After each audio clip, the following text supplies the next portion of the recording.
One day I asked my nan about my ancestors. She told me to find a shoebox in her hallway cupboard. It was full of materials that belonged to my great-great-uncle Eric Short, who fought on the Western Front.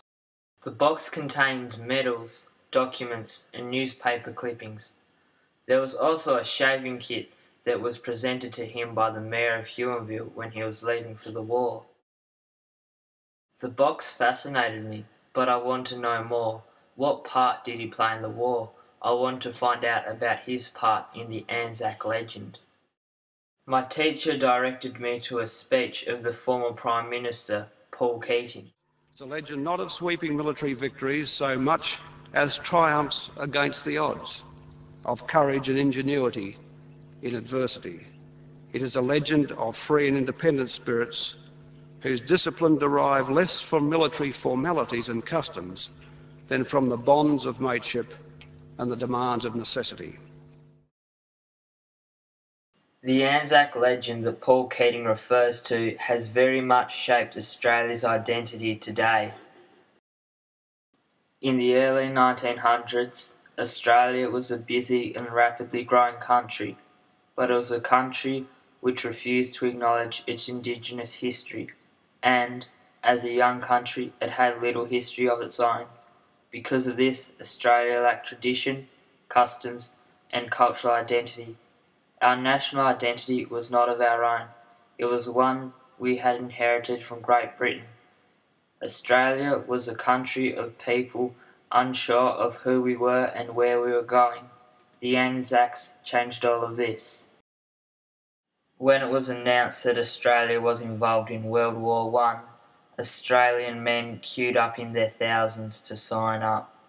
Some did it for the adventure, some because of the loyalty to the king and country, some because of propaganda shamed them into doing it, and others because they wanted to be with their friends. Australian troops lost many battles in World War I, both at Gallipoli and on the Western Front. Glory did not come from their triumph in battle, but the way the battles were fought, by the pluck, nerve, and courage and resourcefulness that the Aussie troops showed. Many heroes were born in battle, like John Simpson Kirkpatrick, who went and saved many men on the back of a donkey in Gallipoli. Unfortunately, he died in battle. Another great Australian war hero is Captain Albert Jacka. He went and showed great bravery when the Turks launched an assault against the post which he was guarding. He fought very valiantly, and he was the first Australian ever to be decorated with a Victoria Cross. History's pages are full of the exploits of these men, but it also records that the valour was shown by these men was a hallmark of the Australian troops. Ordinary diggers like my great-great-uncle Eric Short.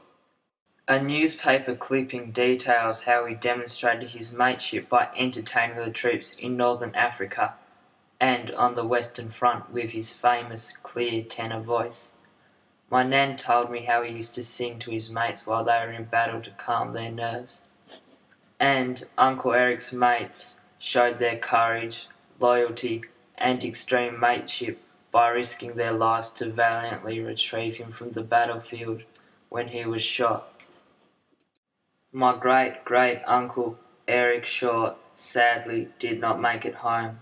His body is buried in Wandsworth Cemetery in London.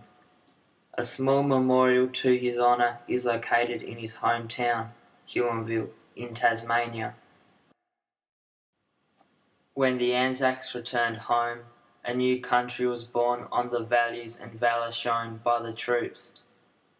Aussies are now famous for our ingenuity, resourcefulness, and inventiveness, for our courage, for our preparedness to help others, for our loyalty to our mates, and for our larrikin spirit.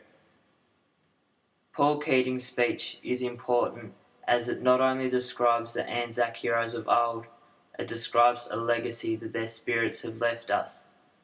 Their spirits defined Australians, and it has given us an identity to be proud of.